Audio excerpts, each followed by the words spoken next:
This play is called Our Town.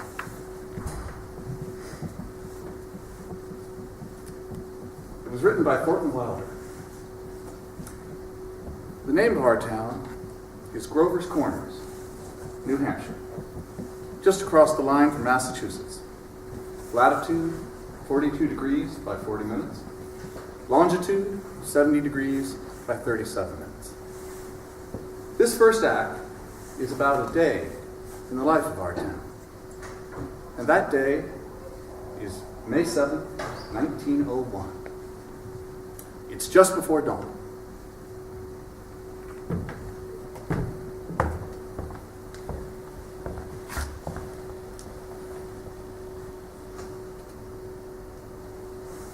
The light is just beginning to come through the sky, east of our mountain. Wonderful bright. The morning star, just before it goes out. Isn't it? Well, let me give you the layout of our town. This is Main Street. It runs this way. Train station's back here. Train tracks run that direction. Polish Town is over on the other side of the train tracks, along with some Canuck families who emigrated here to work in the mills. Over here is the Presbyterian Church. The Congregational Church is over there, and over this way are Methodist and Unitarian churches. The Baptist Church is down in the hollow by the river.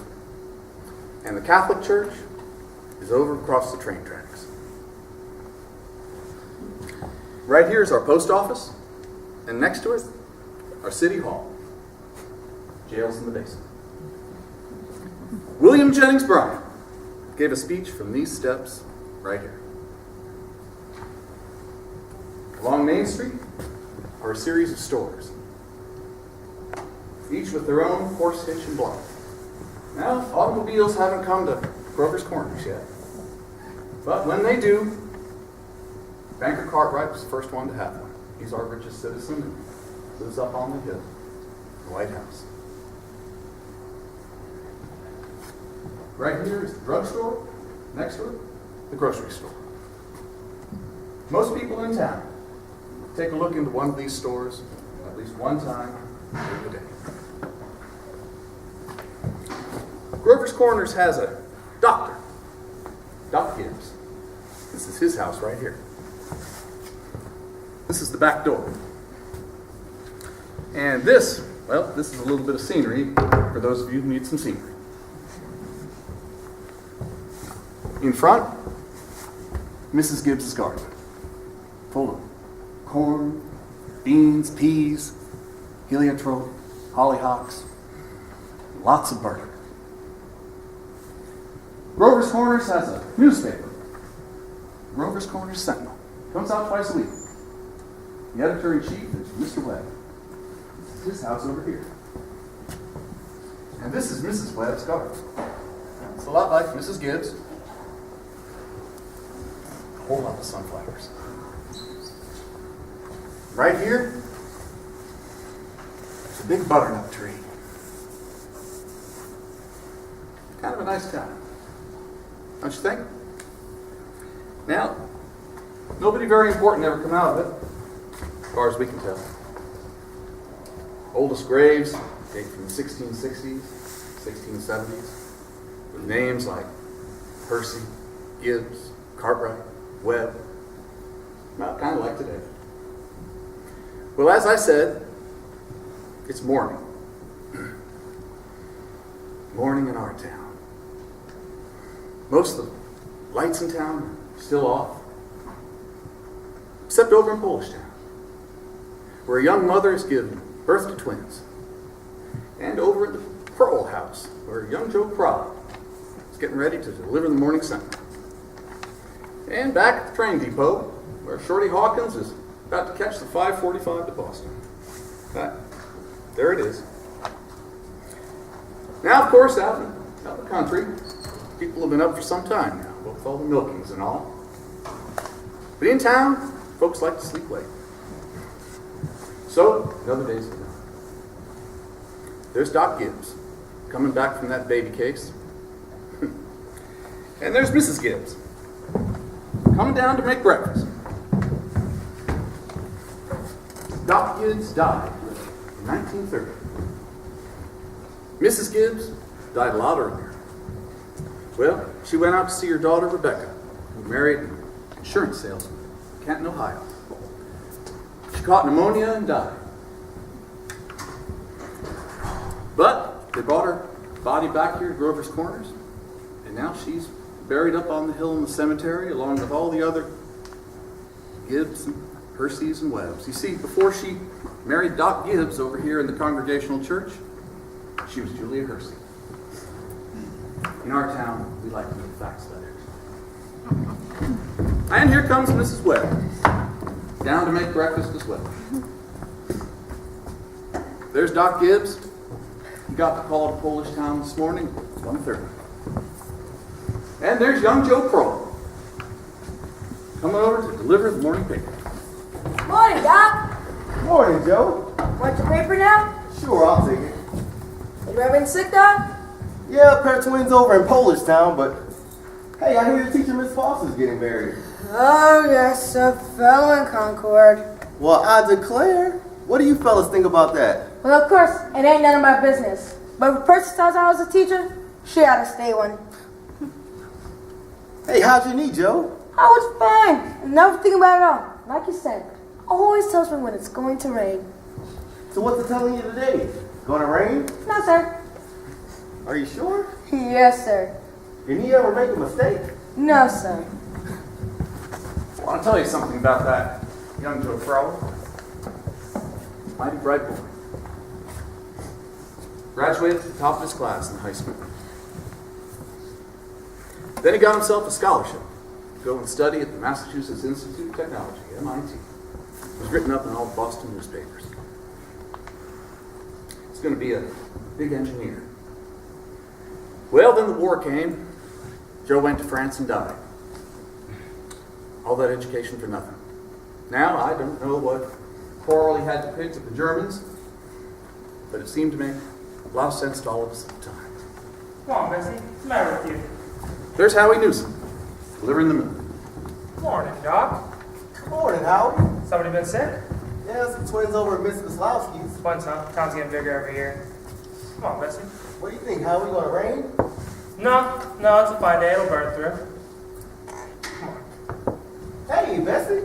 How old is she anyways? Going on 17. Bessie's all mixed up about the route ever since the Lockhart stopped taking the quart of milk every day. Scolds me the whole way.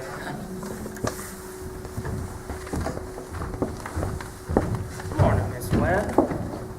Morning, Howie. Doc's just come around the corner. Oh, is he? Well, it seems like you're late today. Yeah, something wrong with the separator. Don't know what it was. Doc? Howie? Come on, Bessie. Children, it's time to get up. George, Rebecca. Oh, everything all right, Frank? Yes, I declare, easy as kittens. Oh, well, the bacon will be ready in a minute. Sit down and drink your coffee. You can catch a couple hours sleep this morning, can't you? Miss Wentworth's coming at 11. Guess we know what that's about. Her stomach ain't what it used to be. Well, all told, you won't get more than 3 hours sleep. Frank Gibbs, I do wish you'd go away someplace and take a rest. I think it would do you some good. Emily, it's time to get up. And Wally, it's 7 o'clock. I declare you have got to speak to George. It seems like something has come over him lately. He's no help to me at all. Has he been sassy to you? Well, no, he just whines a lot. All he thinks about is baseball. George, Rebecca, you're gonna be late. George, look sharp. Yes, Pa. Don't you hear your mother calling you? Wally, you're going to be late for school. Now I guess I can go upstairs and take about 40 winks. And Wally, if you wash yourself up good, I'll come up there and do it myself. Mom, what's up down there? Don't make a sound. Your father's just off to sleep. I washed and ironed your burgundy dress for you. Oh, I hate that dress. Hush up with you. Every day, your school dress like a 6 quirky. Oh, Rebecca, you always look very nice. Mom, George throws something at me. Oh, I will come up there and slap the both of you. That's what I'm going to do. Grover's Corners has a mill. Can you hear it? Makes blankets. It's run by the Cartwright family, and it's brung them a fortune.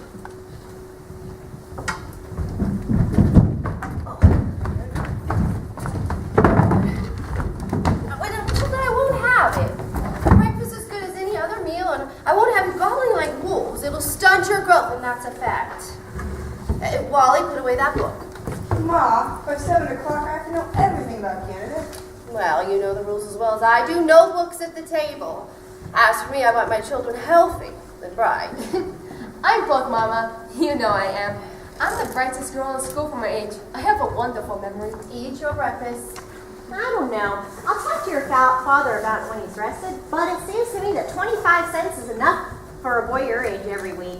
I declare, I don't know how you spend it all. Ma, I got things to buy.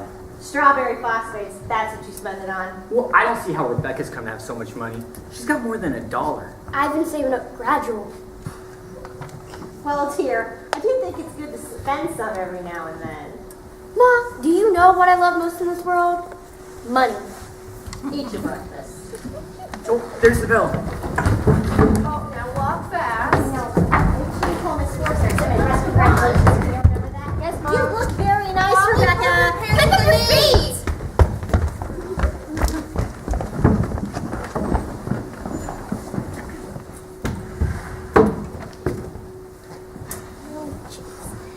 Chick, chick, chick, chick, chick, chick, chick. Oh, spite, fight, fight. That's all you ever do. What's wrong with you? Chick, oh, you don't belong to me. Where'd you come from? Oh, stop. Nobody's gonna hurt you. Don't be scared. Chick, chick, chick, chick, chick, chick.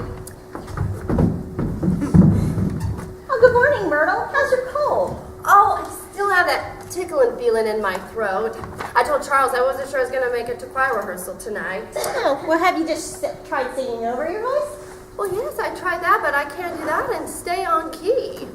So anyway, while I rest here, I thought I'd string these beans. Oh, well, let me help you. Beans have been good this year. Yes, I decided I was going to put up 40 quarts if it kills me. The children say they hate them, but I see them get them down all winter. Now, Myrtle, I've got to tell you something, because if I don't tell somebody, I'm just going to burst. But Julia Gibbs. Myrtle, did one of those second-hand furniture men from Boston come see you last Friday? No. Well, he called on me, and at first I thought he was a patient wanting to see Doc Gibbs. And Myrtle Webb, he offered me $350 for grandmother's Wentworth Highboy. Julia Gibbs. He did, that old thing. Why, it was so big I almost gave it to cousin Hester Wilcox. Well, you're going to take it, aren't you? I don't know. You don't know. It's $350. What's come over you? Well, if I could get the doc to take the money and go away someplace, I'd take it like that. You know, Myrtle, it's always been a dream of my life to see Paris, France. Oh, I know it's crazy, but for so long I've been promising myself that if I ever got the chance... Well, now, how's the doc feel about it? Well, I did beat around the bush a little and say that if I ever got a legacy, that's the way I put it, then I'd insist he take me. And what'd he say? Well, you know how he is. I haven't heard a serious word out of him since I've known him. No, he says, it might make him discontented with Grover's Quarters to go traipsing about Europe. Better let well enough alone, he says. Every 2 years, he takes a trip to the battlefields of the Civil War, and that's treat enough for anybody, he says. Well, Mr. Webb sure does admire the way Doc Gibbs knows everything about the Civil War. I mean, he's a mind to give up Napoleon and move over to the Civil War. Only Doc Gibbs being one of the greatest experts in the country. It just makes him despair. Well, it's a fact. Doc Gibbs is never as happy as when he's at Antietam or Gettysburg. All the times we've gone there, Myrtle, checking out every bush and pacing it out like we were going to buy the place. Well, if that secondhand man is really serious about buying it, you sell it. I mean, that's how you're going to see Paris, France, all right. Just keep dropping hints from time to time. That's how I got to see the Atlantic Ocean, you know. Well, I'm sorry I even mentioned it, but it just seems to me that once in your life before you die, you ought to see a country where they don't talk in English and don't even want to. Excuse me, ladies. Thank you very much. Thank you. I'd like now to try a little experiment, a scientific experiment concerning the history of our town. To do this, I've invited Professor Willard from the State University to come and talk to us a little bit about the history of Grover's Corners. Professor Willard. This is Professor Wilbur of the State University. Professor, I wonder if you could briefly sketch the history of our town, keeping in mind that our time is limited. Grover's Corners. Let me see. Grover's Corners lies on the old Pliocene granite of the Appalachian Range. It's some of the oldest land in the world. We're very proud of that here. Of course, there are some more recent outcroppings. Sandstone showing through a shelf of Devonian basalt, some vestiges of Mesozoic shale, but these are comparatively new, some 200 or 300 million years. Some highly interesting fossils have been found. Some unique fossils, I may say 2 miles north of the Peckham farm, in Silas Peckham's cow pasture. These may be seen at the university at any time, at any reasonable time, that is. Shall I go over some of Professor Gruber's notes on the meteorological situation, mean, precipitation, etc.? Afraid we won't have time for that, Professor. Perhaps a few words about the history of man. Oh, anthropological data. Yes. Early Amerindian style. Cotacachi tribes. No evidence before the 10th century of this era. Now entirely disappeared. Oh, possible traces within 3 families. Migration in the early part of the 17th century of English rocky phallic blue-eyed stock. Since then, some Slav and Mediterranean have... And the population, Professor? Oh, the population within the town limits is 2,640. Pardon me, Professor. Oh, yes. The current population is 2,642. The coastal district brings in 507 more, making it a total of 3,149. Mortality and birth rates, constant. By McPherson's gauge, 6.032. Thank you very much, Professor. Thank you. We're very much obliged. Not at all, sir. Not at all. And now for the political and social report, we have Mr. Webb. He'll be here in just a moment. He just cut his hand while eating an apple. Oh, thank you. Thank you, Mrs. Webb. Everybody's waiting. Mr. Webb is the editor-in-chief of the Grover's Corners Sentinel. That's our newspaper. Well, I don't have to tell y'all that we're run here by a board of selectmen. All males vote at the age of 21. Women, they vote indirect. We're lower middle class, sprinkling of professional men, now 10% illiterate laborers. Politically, we are 86% Republican, 6% Democrat, 4% Socialist, and the rest, they're indifferent. Religiously, we are 85% Protestant, 12% Catholic, and the rest, well, they're indifferent too. Would you like to add a comment, Mr. Webb? Well, very ordinary town if you ask me. Better behaved than most, but probably a lot duller.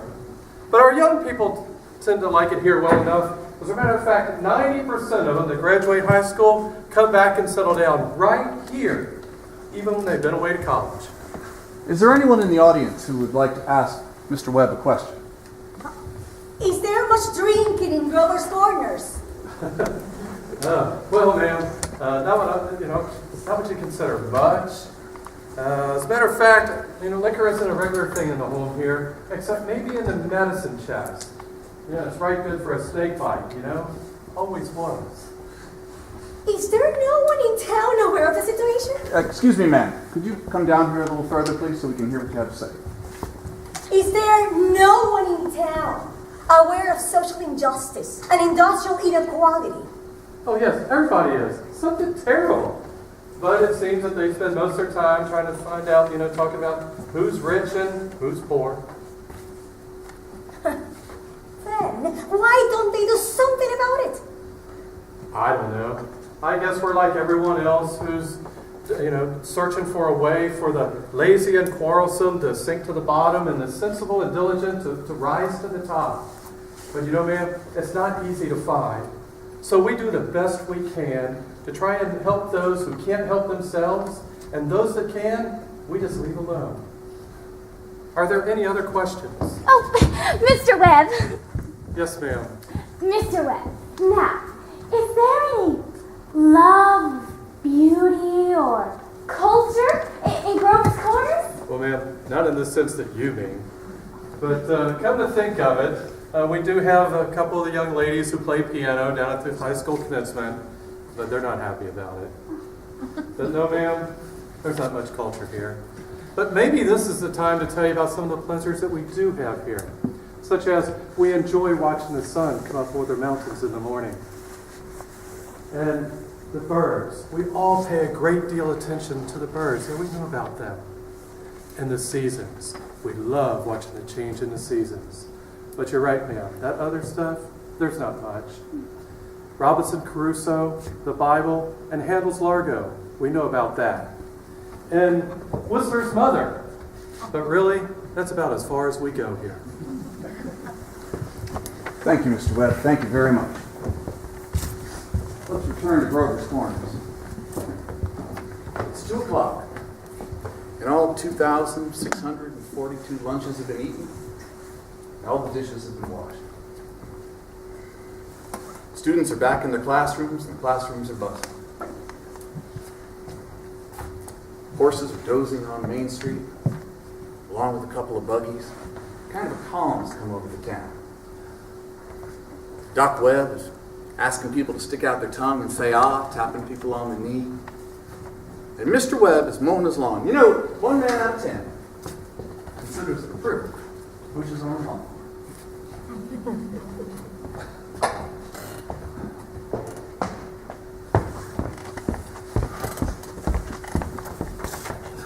I can't, Louise. I've got to go home and help my mother. I promised. Emily, walk simply. Who do you think you are today? Oh, Papa, you're terrible. 1 minute you tell me to stand up straight, and the next minute you call me names. I don't listen to you. Oh, golly. I never got a kiss from such a great lady before. Oh, excuse me, Miss Forster. You should be out in the field. You got no business playing ball on Main Street. Again, really sorry. Oh, hey, Emily. Hello? Hey, you made a really good speech in class today. Well, I was really ready to make the speech about the Monroe Doctrine, but then at the last minute, Miss Corcoran made me talk about the Louisiana Purchase. I worked an awful long time on both of them. Because you're just naturally bright. Say, from my window up here, I can just make out your head at night when you're looking on your schoolwork. Why, can you? Yeah, you sure do stick to it. But you must really like school. Well, I always feel something we have to go through. I don't mind it really. It passes the time. Yeah. What do you say we make out some sort of telegraph from my window to yours? Where, if I'm having an issue with one of the math problems, you could give me a hint? Just a hint, Emily. I don't mean the answer. Oh, I think hints are allowed. So, George, if you get stuck, whistle to me and I'll give you some hints. I guess you're just naturally bright, Emily. I just figure you're the way a person born. Well, yeah. You know, I'm going to be a farmer over on my Uncle Luke's farm. And he said if I'm any good, I can just gradually have it. You mean the house and everything? Yep. Well, I better be getting off to baseball practice. It was real nice talking to you, Emily. Oh, afternoon, Mrs. Webb. Oh, good afternoon, George. Oh, so long, Emily. So long, George. Emily, come in here and help me string these beans for winter. Well, George Gibbs let himself have a real conversation, didn't he? He's growing up.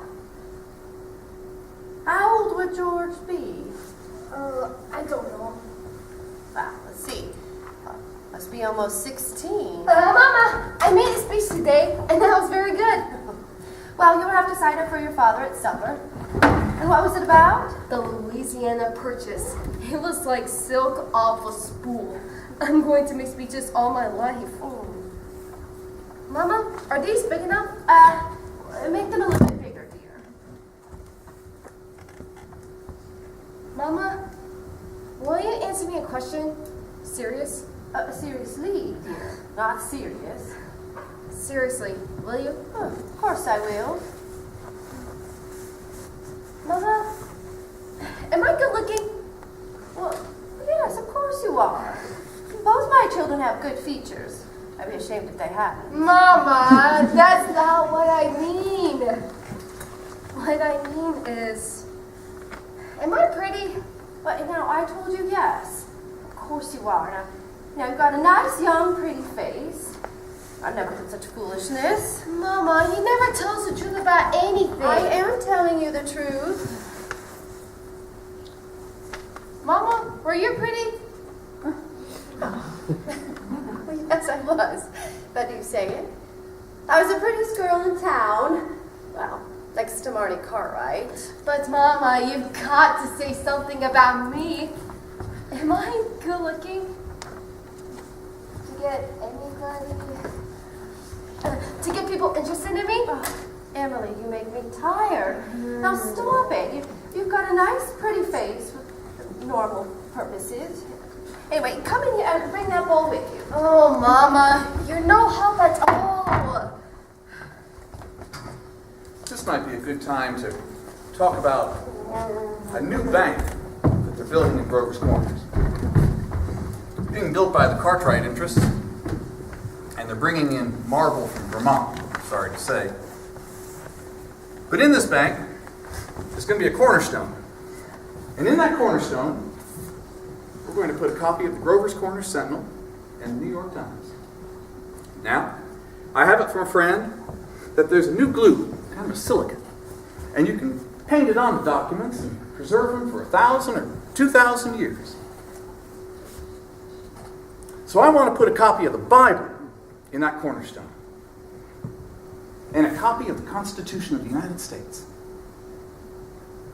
and a copy of Shakespeare's plays. What do you think of that?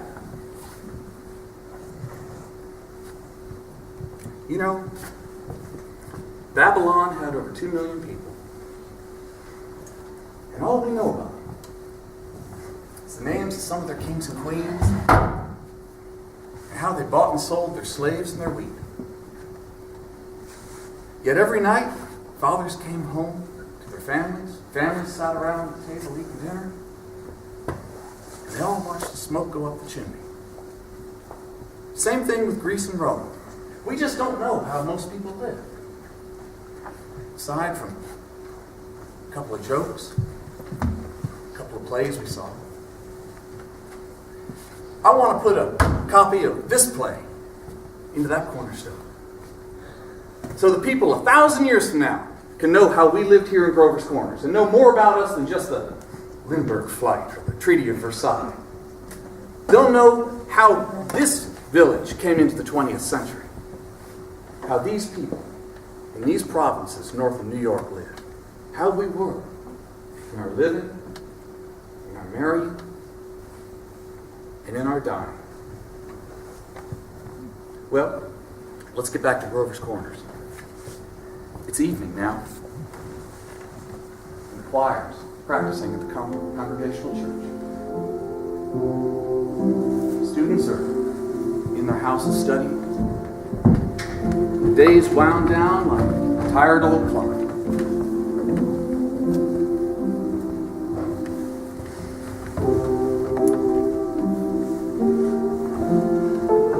Ladies, let's try that again. And remember, music came into the world to bring pleasure. Now, again. Must be the tie that binds our hearts in Softer.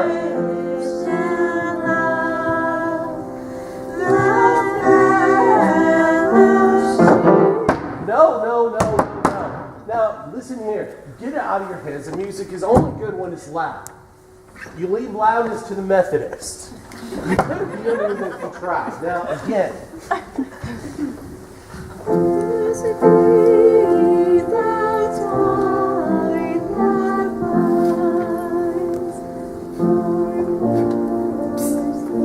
Emily!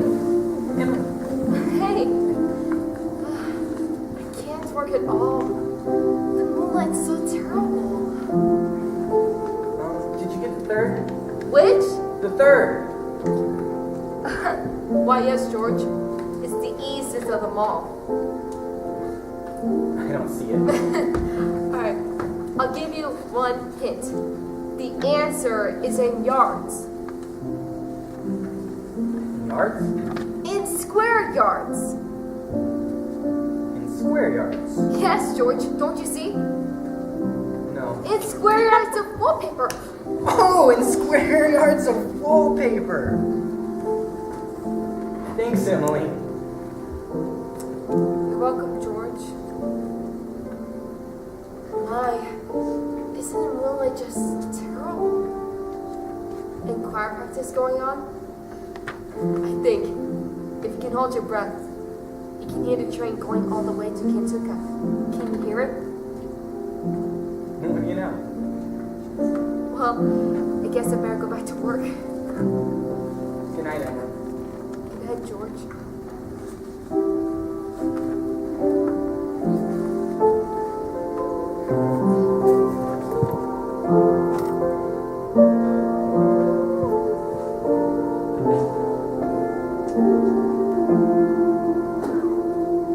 Well, that's better, but that ain't no miracle.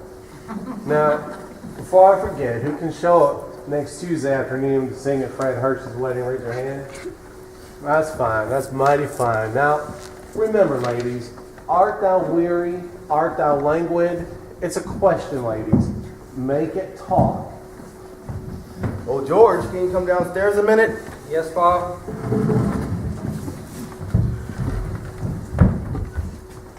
Make yourself comfortable, George. I'll only keep you a minute. So, George, how old are you? Well, I'm 16, Paul. I'm 17.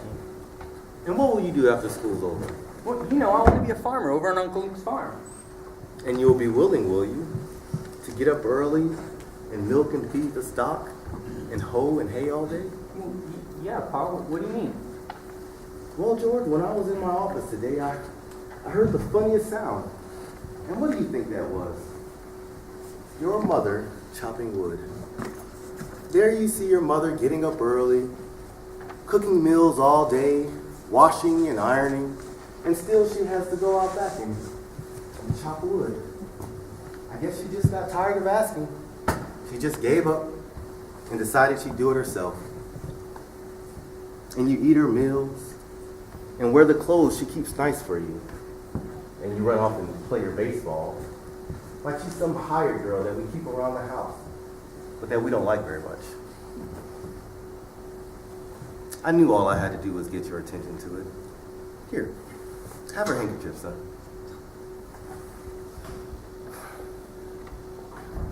George, I've decided to raise your spending money 25 cents a week. Not, of course, for chopping wood for your mother. You see, that's the sort of present that you give to her. But you're getting older now, and I imagine there's things you might want to do with it. Thanks, Paul. So let's see. Payday's tomorrow. That you can count on. And I guess Rebecca think I should raise her money as well. What happened to your mother? Choir practice is never this late. It's only 8:30, Paul. I don't know why she's in that old choir anyways. She hasn't got the voice of an old crow, traipsing around the streets at this hour of night. I guess it's about time you retired, huh, son?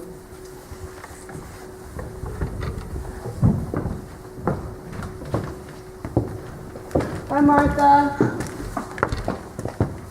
Good night, Mrs. Foster. Good night. Oh, and I'll tell Mr. Webb. I'll know he'll want to put it in the paper. Okay. Oh. Night, Ida. Oh, real nice choir practice, wasn't it? Oh, Myrtle Webb, look at that moon. Oh, potato weather for sure. Well, naturally, I didn't want to say a thing about it in front of those others, but now we're alone. This has got to be the biggest scandal that ever was in this town. What? Simon Stinson. Oh, now Luella. Julia, to have our organist of our church drink and drunk year after year. Oh, now Luella. Julia, you know he was drunk tonight. Now Luella, we all know about Mr. Stimson, and we all know about the troubles that he's been through. And Dr. Ferguson knows too. And if Dr. Ferguson keeps him on at his job, the only thing the rest of us can do is not to notice it. Not to notice it? But it's getting worse. Oh, no, it isn't, Luella. It's getting better. Now, I've been in that choir twice as long as you have. Well, it just doesn't happen nearly as often. Well, I on a night like tonight, I better hurry. Those children will be up all hours. Good night, Luella. Good night, Julia. Good night, Myrtle. Can you see if you can get home okay, Luella? Oh, it's as bright as day. I can see Mr. Soames scowling at the window right now. You'd think we'd been to a dance or something the way these men both carry on. Good night, Julia. Good night, Luella. Happy Sunday. We'll see you then. Well, we had a real nice time. You're late enough. Ain't any later than usual. And you stopping on the corner to gossip with those hens. Oh, Frank, now don't be grouchy. Come out and smell my heliotrope in the moonlight. Come on. Isn't that wonderful? What'd you do the whole time I was away? Oh, I read as usual. So what were you girls gossiping about? Oh, believe me, Frank, there's something to gossip about. Simon Stinson far gone, was he? Worst I've ever seen him. How's that gonna end, Frank? Dr. Ferguson can't forgive him forever. I guess I know more about Simon Stinson's affairs than anyone in this whole town. Some people just ain't made for small town life. I don't know how that's gonna end. But there's nothing we can do about it. Let's get in. Oh, no, not yet. Frank, I'm worried about you. What are you worried about? Well, I think it's my duty to make sure that you get a rest. And if I get that legacy, I'm going to insist on it. Julia, let's not go over that again. Oh, you are just so unreasonable. Come on, Julia, it's getting late. Next thing you know, you'll catch a cold. I gave George a piece of my mind tonight. I reckon you'll have your wood chopped. At least for a while, anyways. No, let's get upstairs. Well, there's always so much to pick up. You know, Frank, Mrs. Fairchild locks her front door every night. All those people up that side of town do. They're getting all citified. That's the problem with them. They haven't got anything fit to burgle and they know it.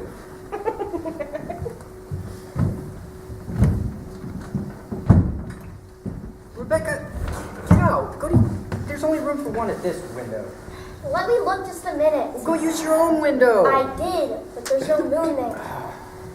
Do you know what I think? Do you? I think the moon's getting nearer and nearer. There'll be an explosion. Rebecca, you don't know anything. If the moon was getting nearer and nearer, the men who sit up all night with their telescopes would see it, and they tell people about it. It'd be all in the papers.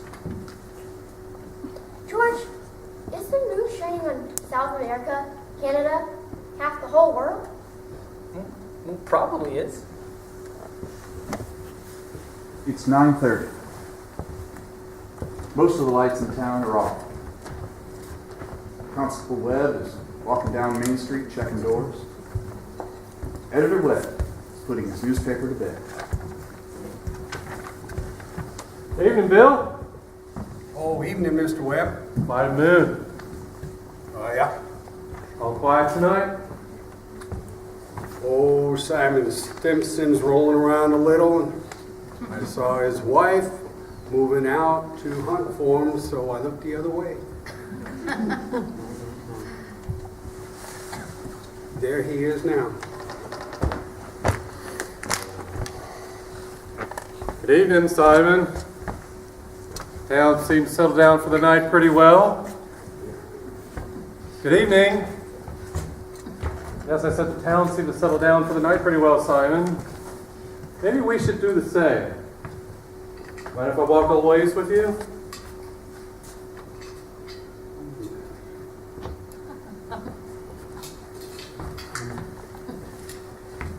Good night, Simon. I don't know how that's going to end, Mr. Webb. Oh, he's seen a peck of trouble. Seems to be one thing after another. I just don't know. Oh, Bill, you do me a favor. If you see my boy smoking cigarettes, could you have a word with him? He really thinks a lot of you, Bill. Oh, he don't smoke no cigarettes, Mr. Webb. Leastways no more than 2 or 3 a year. I hope not. Well, good night, Bill. Night, Mr. Webb. Who's that up there? Is that you, Myrtle? No, it's me, Papa. You ain't in bed yet? I don't know.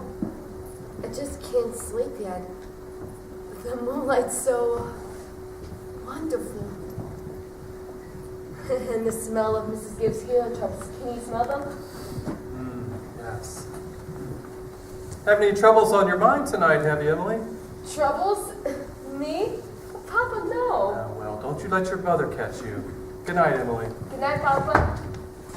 I never told you about the letter Jane Crawford got from her minister while she was sick. He wrote her a letter, and on the envelope, the address was like this. Jane Crawford, The Crawford Farm, Grover's Corner, Sutton County, New Hampshire, United States of America. What's so special about that? But listen, I'm not finished. The United States of America, continent of North America, Western Hemisphere, the Earth, the solar system, the universe, the mind of God. What do you know? Yep, Postman brought it just the same. What do you know?